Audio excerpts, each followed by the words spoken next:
I've got Jim here and I don't care. And neither does the crypto market. Crypto continues to rally along with pretty much the entire equity space, as well as a lot of commodities, silver and gold. But this video is, of course, focusing on Stellar Lumens for XLM.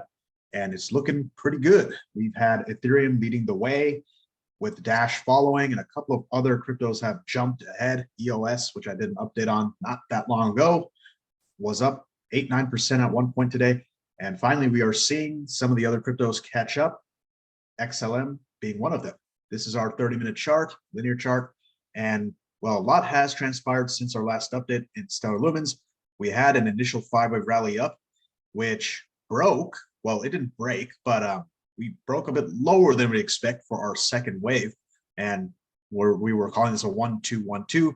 That second nested 1-2 broke. So this blue pattern died because we went a bit lower than the low that we hit in what we were calling the buy zone at the time. But that does not mean that we broke the overall pattern. It does make it less of a confident pattern, however. So I'm now recognizing this second peak here as the actual 5-wave structure up. So I'm going to declutter this just a little bit, make it a little bit more clear. So we did have an ABC pullback into here. So again, this would be the top of the third wave, potentially deep fourth wave, and then a fifth wave up. Doesn't look as pretty in XLM, although it doesn't technically break any rules, because if our first wave peak is back here somewhere, or even up here, we didn't overlap it, it came close. So technically by Elliott wave standards, this is still a 5-wave rally, and we've had a pullback, and the pullback has been very ambiguous looking. It could be 3 waves down. It could be an impulse down. I don't know. I don't think it's an impulse because we've been rallying pretty strongly since. Now here's where things get a little bit more, well, a little bit more vague. While we are seeing a lot of bullish upside action, the structure of this rally is less than stellar. Got that little pun right there. This could be 5 waves up. 1, 2, 3, 4, 5. Typically, you expect more of a fourth wave sideways consolidation, and you'd expect a higher fifth wave. So a bit of a truncation, but it doesn't really break anything here. This could still be 5 up. You see a similar issue in Ethereum as well, which I'm going to zoom up on right now, in which we don't have a very clean looking fifth wave. I had this projection of 1, 2, 3, 4, 5, and we didn't get that higher high. So perhaps the third wave was here, and that was actually the fifth wave. One of the only cryptos that actually gave us a proper 5 up was Dash, which has been my main indicator of sentiment for at least altcoins. And this actually did have 5 up. This is a 1, 2, 3 sideways fourth wave, and then a clear fifth wave higher. This looks legit.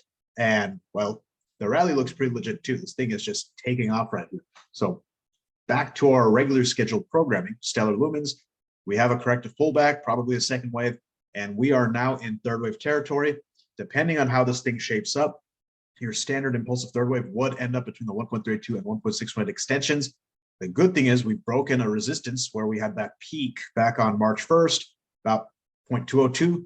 We just broke it. We're a little below it at the moment, but we're kind of knocking on the door. We're testing resistance overhead.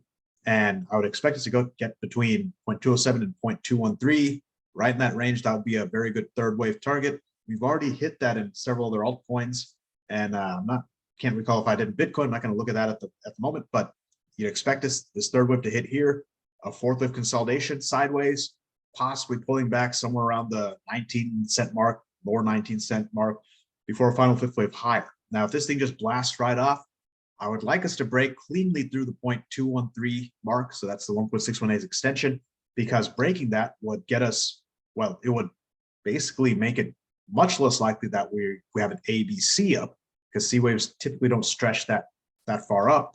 And beyond that, again, there's the potential that this is actually an A wave, B wave, and we're in a C wave right now. For us to more or less invalidate that, we need to break through the 23-cent mark, which is the 1.618 extension of this structure here. So this is a 1, 2, and our 3 would have to break through here. The 3 wouldn't have to break through there necessarily, but we'd have to have a fourth of consolidation. Then eventually we have to break through that top. Ideally, we get to at least 23.7 cents. If we have that, we have a very clean, larger degree 5-wave pattern, which would make us far more confident that the worst is behind us. So shifting to the big picture log chart, I will have this posted in the description below, so be sure to check out that link. I have made a couple of tweaks just to clarify things. First thing I'd like to point out is that we are seeing a bit of a divergence in the MACD, the MACD, as we've had lower lows. We have looked less stretched to the downside, so that's usually a very good sign. It's a bottoming sign. and it makes it more likely that this really was a C wave to complete our bigger correction. Although it does definitely look like a truncated C wave because our A wave was longer than the C wave. Typically expect a 1-to-1 equivalence. That would have taken us into this pink box down below. We didn't get there. We got just almost to the 0.764 extension. And this ratio is pretty much the ratio we're seeing across all the cryptos: Bitcoin, Ethereum, Bitcoin Cash, Dash, bunch of the, almost every crypto did the exact same thing. You expected a pullback to the 1-to-1 ratio. We didn't get there. We got the 0.764 extension. So it's still a significant fib, and you often see this in a truncated bond. It just means that we exhausted the downside selling sentiment, the bearishness, so much that there's not enough fuel to push this any lower. And again, we are seeing some divergences. We're seeing the higher lows. We looked at that 5-wave rally structure on the short term. It's anything but a sure bet right now. We need to see a little bit more validation, but that's how these rallies start typically. When we look at the history of Stellar Lumens, as well as a lot of the other altcoins, you don't always have a very clean setup. You know, were there 5 waves up here? Possibly. I'm calling this the top of the first wave. What about back here after basically the low of September 2020, September 23rd? Was there a 5-wave rally to start us off? Not really, but you start seeing higher lows. And I'm sure if we zoom up, actually, you don't even have to zoom up to see that there was an MACD divergence taking place at that time. So again, nothing unprecedented.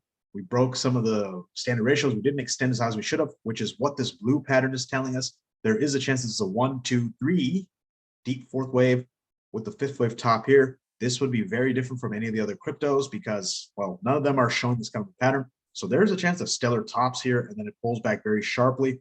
That is what the blue alternate pattern is right now. This is not really something that I'm paying too much attention to right now because we have a lot of confirmations, a lot of resistances to break before we even think about that. So the primary pattern is green, and that tells us that our low on February 24th was the low. That's the final low. We're not going to go any lower. That sits at, I believe, 0.6161. Yes, that is where it is. If we do swing back down and break through that, very likely we're going to follow the red alternate pattern down to 10 cents or lower. That's what this pink box is. Otherwise, we're about to see some bullish rally. We need to see a confirmation here. So we are looking for that larger degree, basically a wave 1. So let's see, this red pattern is not really the one I would be looking at. Really, this would go up to about, let's see, if we build a Fibonacci sequence, 23 to 24.7 cents. That would put us right around here. So if I draw this thing out with my 5-wave be looking for something that looks about like this, maybe a first wave into here, pretty deep second wave is what I would expect. And you can see how there's some symmetry here. So let's assume that maybe the 3rd wave goes here, sideways 4th wave, maybe the 5th wave goes into there. The symmetry I'm pointing out is that you see the spike here on, what was that, February 7th? That would probably be a good place where we hit our heads a bit on the resistance. So don't be surprised if that is where we end up having our larger first wave. Expect a scary second wave. You'll be swearing that the bear market is back, bull market is over. And then that usually stretches that bowstring before you can take off into the 3rd wave. 3rd wave would probably end up being, it's really hard to tell from here without a bigger Fibonacci extension. Let me just throw that on there just to give you guys an idea.